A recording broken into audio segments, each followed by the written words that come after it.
अब पूर्णावती होगी आपके इस यज्ञ की। अब आप ये देखें कि एक चावन कुंडी यज्ञ है, ये बहुकुंडी यज्ञ नहीं है, ये तो जन जागरण यज्ञ है। ये मैंने जैसे पहले भी आपको बताया था कि फिर से जो आत्मविस्मृति हो चुकी थी उसको फिर से अभी आत्मविस्मृति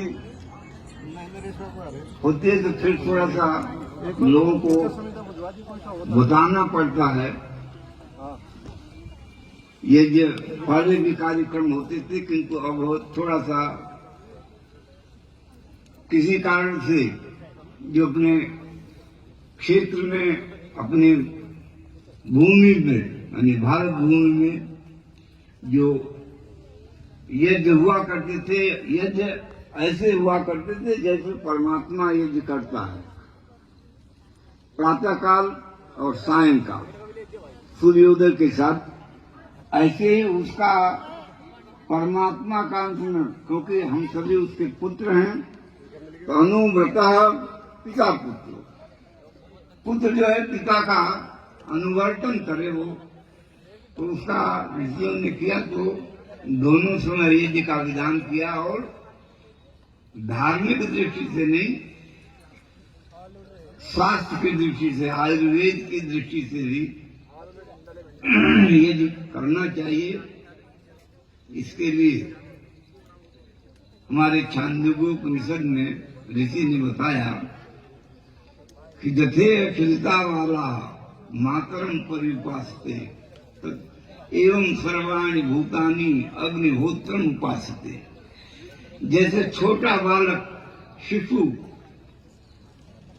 माता के पास जाता है, जैसे शुद्धता वाला मातरम परिपासते, माता के पास निकल जाता है दूध पिलाने के लिए तो मचलता है वो, उसी प्रकार से एवं सर्वाणि भूतानि, जितने भी भूत मतलब जो पांच तत्व है ये, या जितने भी जीव हैं ये सभी के सभी जो हैं अग्निहोत्र उपासते, अग्निहोत्र की उपासना करते हैं, अर्थात उसको चाहते हैं।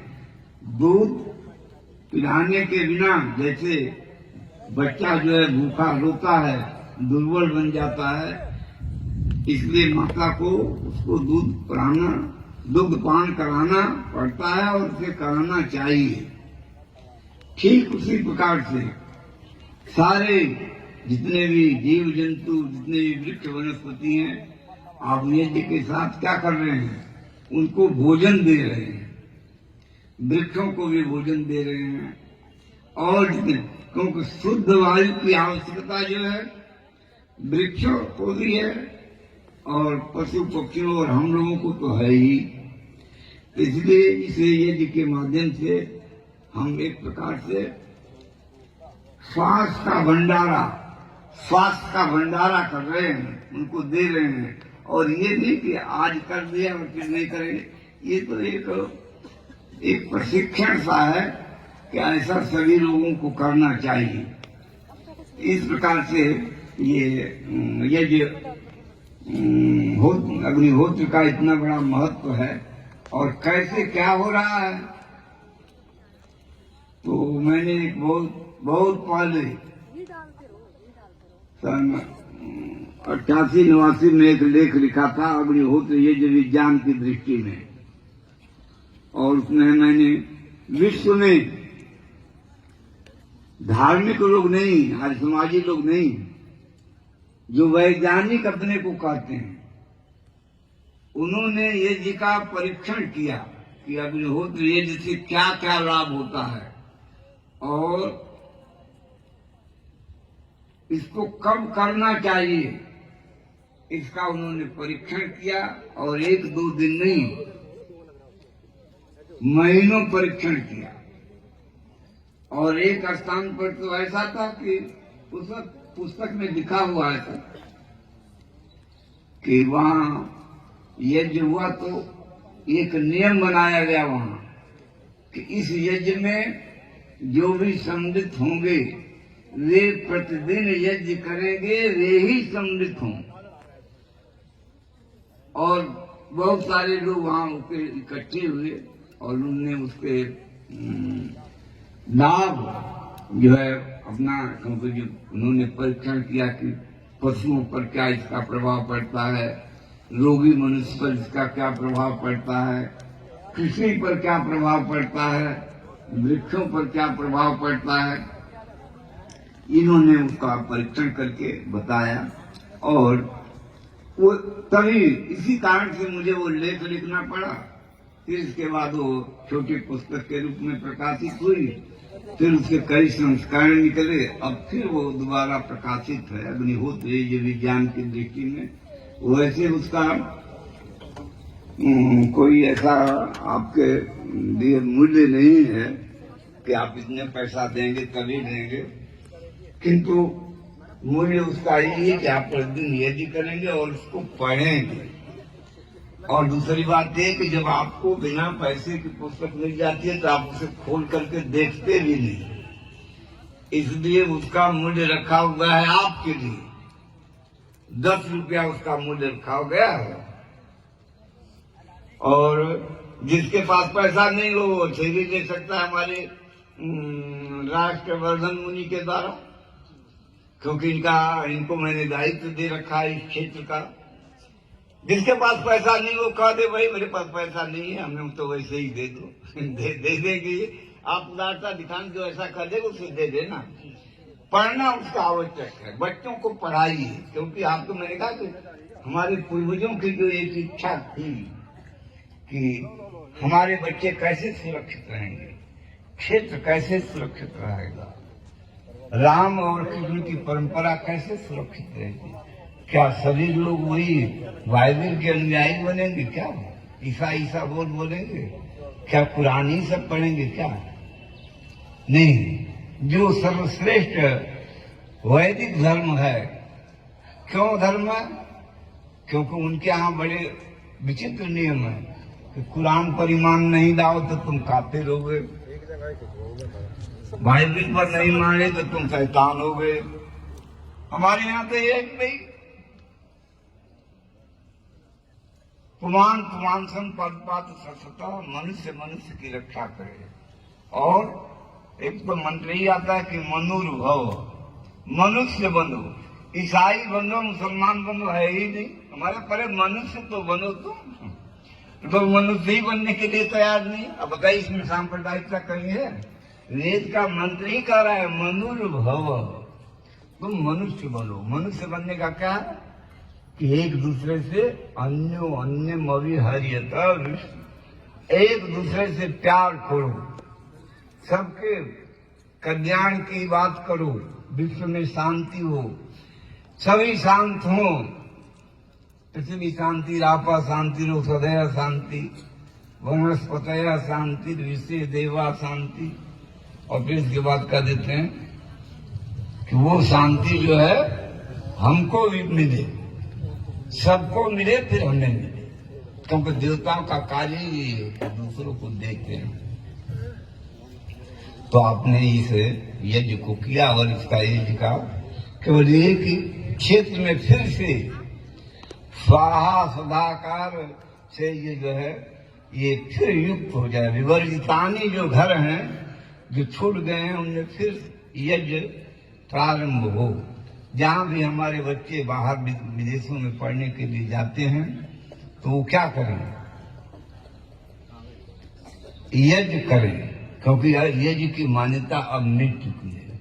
और यज्ञ का जो ऐसा देवता है अग्नि देवता है, इसमें जो आप आहुति देते हैं ये स्वयं पास में नहीं रखते हैं, वायु देवता को दे देते हैं। और वायु देवता सभी वृक्ष वनस्पति सबको प्रदान करते हैं। ये भी उदार है क्योंकि वो देवता हैं।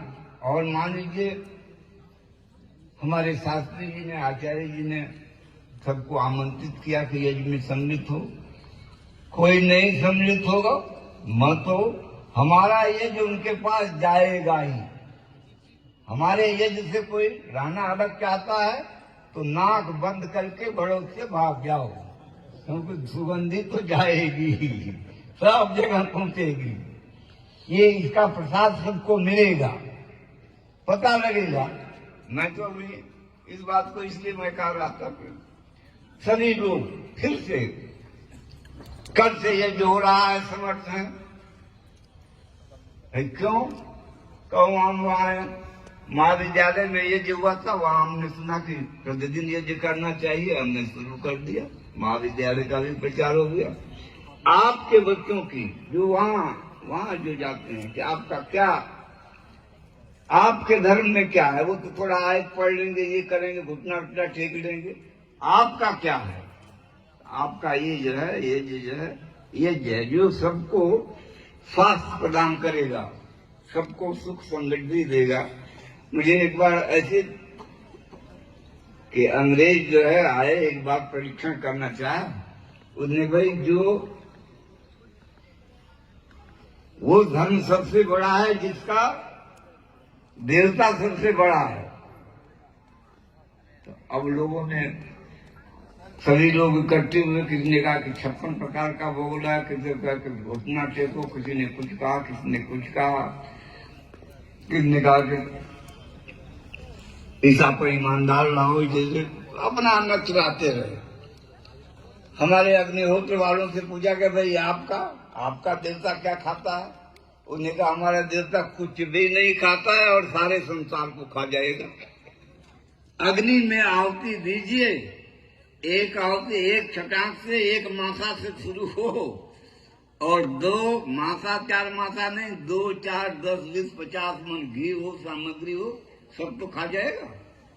यज्ञ कुंड क्यों? और खा जाएगा तो अपने पास नहीं रखेगा, आपको देगा, आपके पशुओं को देगा, आपके गन्ने को देगा, आपके वृक्ष, आम के वृक्ष लगे हुए उनको घासों को भी देगा वो। तो इस प्रकार का जो है ये आपका इतना बड़ा व्यापक है। और विद्यार्थी हमारे जो बड़े बड़े पदों पर पढ़ लिख करके विदेश में जाते हैं तो उनके सामने जब समस्या आती है तो पढ़े लिखे कहते हैं कि हमारे यहाँ है यज्ञ है, यज्ञ से किसका विरोध है? तो इस प्रकार से इसका प्रसार और प्रचार होना चाहिए। और ये आज यज्ञ जो हुआ है, ये आज यज्ञ हो गया, अगले वर्ष करेंगे, ये नहीं है। प्रतिदिन क्षेत्र में यज्ञ हो, लोग अपने अपने घर यज्ञ करें, विद्यार्थियों को बैठाएं, अपने बच्चों को बैठाएं, तब जाकर के इस यज्ञ का प्रचार होगा, तब आपकी संस्कृति जो है ये सुरक्षित रहेगी। ये आपका संकल्पित यज्ञ जो है ये पूरा हो गया। और वास्तव में तो ये कि आज का ये यज्ञ है, इसका बहुत बड़ा संकल्प है। और 100 वर्ष से पहले का जो संकल्प है अपने पूर्वजों का, वही संकल्प जो है आप सबका है कि फिर से इस क्षेत्र में, इस भूमि पर, इस आर्यावर्त पर फिर से यज्ञ का प्रचार हो, वेद की ध्वनि हो, मानवता सुरक्षित हो। वही संकल्प आपका है आज का। और उस संकल्प को पूरा करने के लिए आप जहां भी बैठते हैं सायंकाल प्रातःकाल, तो अपने लोगों की एक बहुत बड़ी छोटी सी वृत्ति आ गई है कि राजनीतिक चर्चा छेड़ लेते हैं। राजनीतिक कुछ नहीं आती उनको, न उन्होंने चाणक्य को पढ़ा, न मिजुर जी को पढ़ा, न बृहस्पति को पढ़ा, किसी को पढ़ा नहीं उन्होंने। गांव की राजनीति छोटी छोटी, उन राजनीतियों के अपेक्षा अपने इतिहास की चर्चा कीजिए, अपने राष्ट्र की चर्चा कीजिए, किस प्रकार से फिर से विश्व में आप वैदिक धर्म का फिर से कैसे प्रचार हो, कैसे मानवता सुरक्षित रहे। अभी एक छोटी सी पुस्तक आई थी कि 1616 में आपको ईसाई बनाने के लिए एक पुर्तगाल का पादरी आया और देखा उसने कि आपके मन में, भारत के अंदर वेद के प्रति बड़ी श्रद्धा निष्ठा है, तो उसने छल किया। छल करते ही हैं वो